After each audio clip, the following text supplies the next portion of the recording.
I want to give a great big thank you to all of you for such a warm welcome that you've given to my wife Gloria and I when we moved here a little bit ago.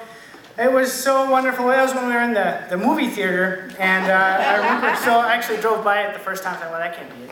And I drove by it a second time and eventually found it. But I just remember so clearly when I walked in, it was Mike Gins who saw us. He said, oh, a couple of new faces. And, he didn't know we'd been in the movement our whole lives. But it was such a warm welcome. And, he introduced us to Don and Sam and then to Peter and Clara. And we just, like wildfire, we got introduced to everyone. It was such a warm welcome. And I'm very, very grateful for that. And so just a little bit about me. I come from a rather unique background, I think, because I grew up in Wyoming. And there were a few families, but they kind of moved away one by one. And so for the last 20 years or so, it's only been my family. And so growing up, that was the church community. And so when I got married and my wife moved to Wyoming, she increased the church population by 20%. And so then my brother got married and brought a sixth person in. And so then when my wife and I moved here, it's back down to 4. But it was a very different experience growing up because, we had the Denver church nearby, fairly nearby. But the church, for me, the sense of community was literally my physiological family. And so I think that gave me a very unique experience growing up. And that's something that I kind of wanted to share with you today. That might be something that could be unique, I don't know. And so I just had the experience where we would go to a workshop and I would look around and think, wow, every single person in this room has heard of Reverend Moon. That's crazy, because it was so different for me. And so anyway, that was me growing up. I went to STF from 2007 to 2010, and then came back to Wyoming to study mechanical engineering, and kept in Spanish just for fun. And so I just finished this last May, and so I got a job offer in this little town called Ridgecrest, California. And so one of our key priorities, actually, in me accepting a job was that we wanted to be closer to a church community, not having had that. And my wife Gloria came from the Madrid family church, and so, she was used to that kind of community. And also I wanted to, live in that kind of an area. And so, while Ridgecrest is not the ideal location as far as that's considered, it's like 2.5 hours north of here, but that was actually the reason I accepted the job. So what that means is that you guys are the reason that we came here to California. So thank you so very much.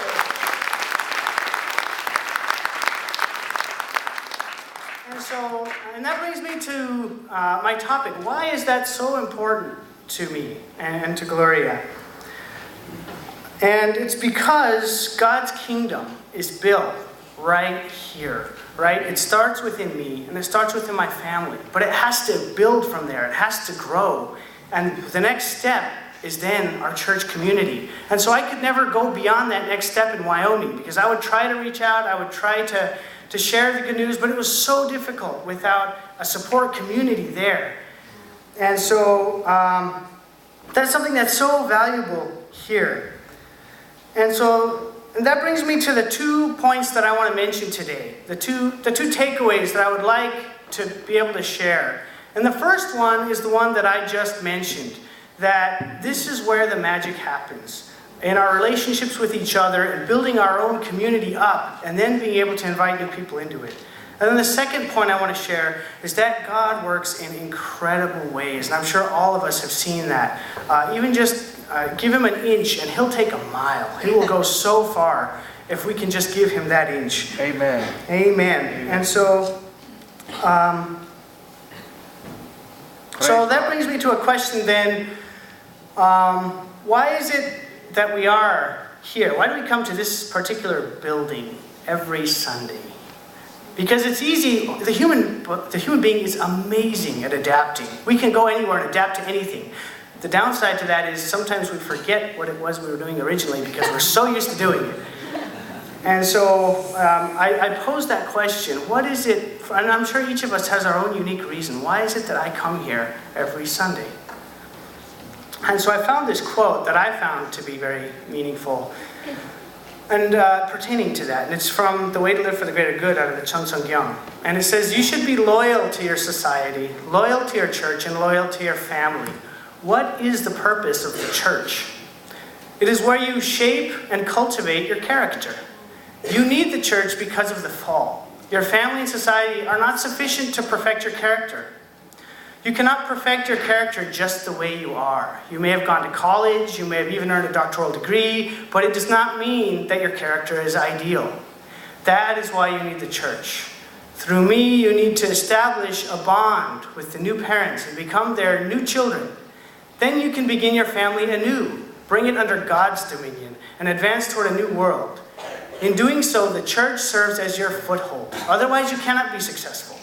Your new family is formed through the church, and your new society is also created through the church. So this is that gateway that allows us to go from here to here and then just explode this vision and take it step by step from there.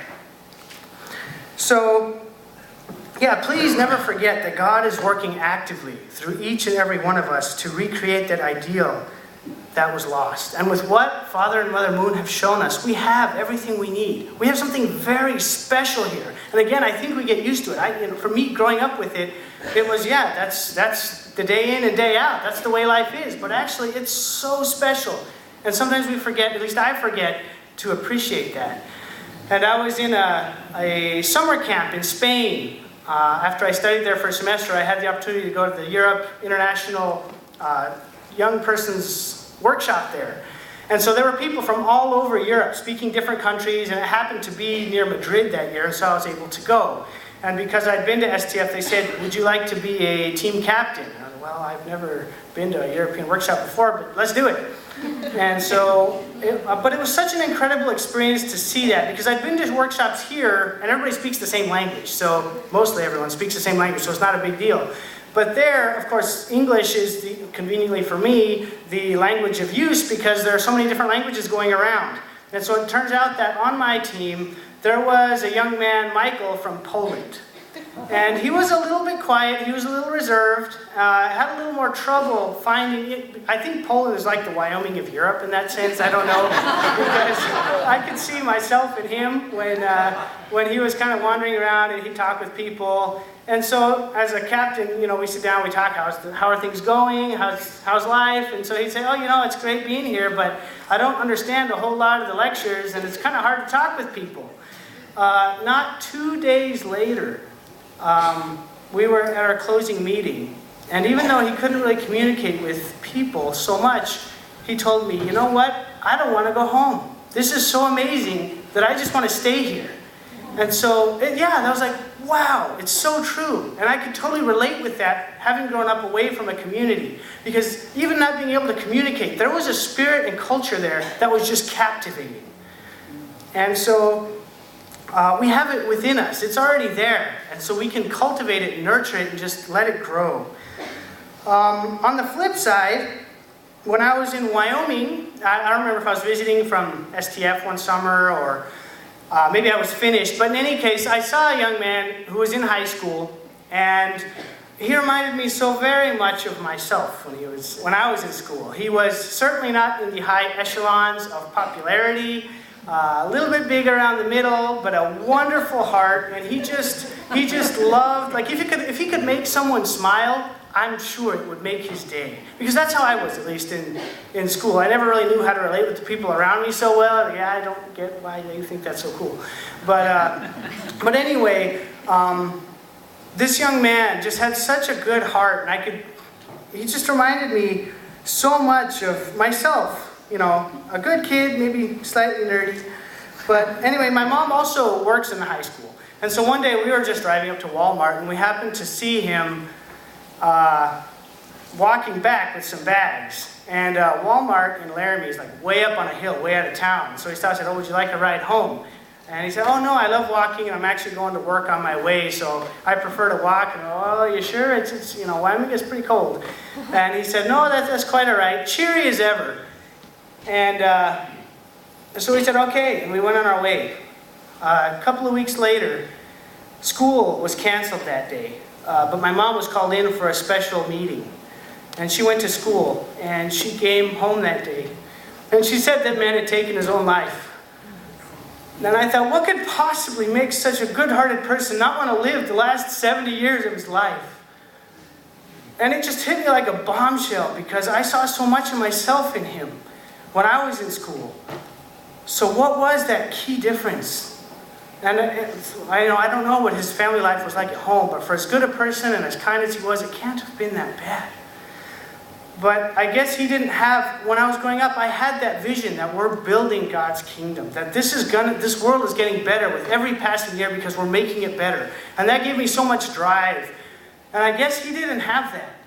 But to go so far as to decide life's not worth it anymore was just a mind-blowing event for me. And so that, those two juxtapositions really, or that juxtaposition really drove home what a special thing it is for me that we have here. And so it also reminds me of the, when people first joined our movement and they went on fundraising teams to support the church centers. And I was told that they were so inspired by what they had heard and the culture they created, they were sure that the kingdom of heaven would be established in 3 months. And maybe if things went badly, it would take 6 months. But we were going to get there. And so, but they firmly believed it. And so that's the kind of culture that was created in those centers. And I just thought, wow, that's amazing. And it's true. I remember when I was in STF on a witnessing team, my wonderful leader, Anatoly Kazak from Belarus, he told me, there are people that are moved by truth alone.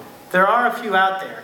But the grand majority are not so. In fact, you could sit down Lucifer himself and give the perfect divine principle lecture to him all day long, and at the end he'd just give you a little golf clap, and nothing would change. And he was getting at the point that what we need to do in addition to that is to create a culture. People are moved by culture. And so if you can invite someone to a spaghetti dinner, if you can invite them to play volleyball and play volleyball in a way they've never seen before, in an atmosphere they've never seen, they want to come back.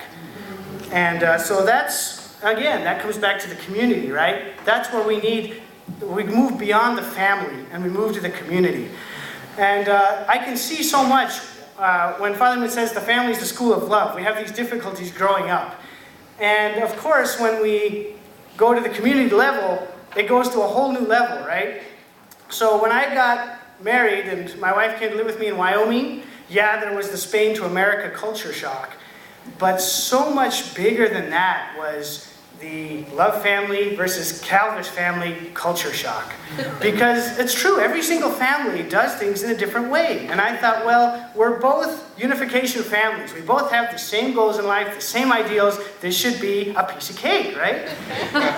Wow. And so at that moment, I began to realize why sometimes it's difficult in the community to overcome those challenges that come up, because there are those differences out there.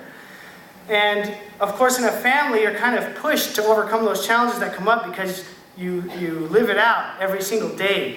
Whereas when you're in a community, it's like, well, I don't really need to confront that. I don't need to resolve that. I can just go home and enjoy my week and let it go. And it's so much easier not to actually root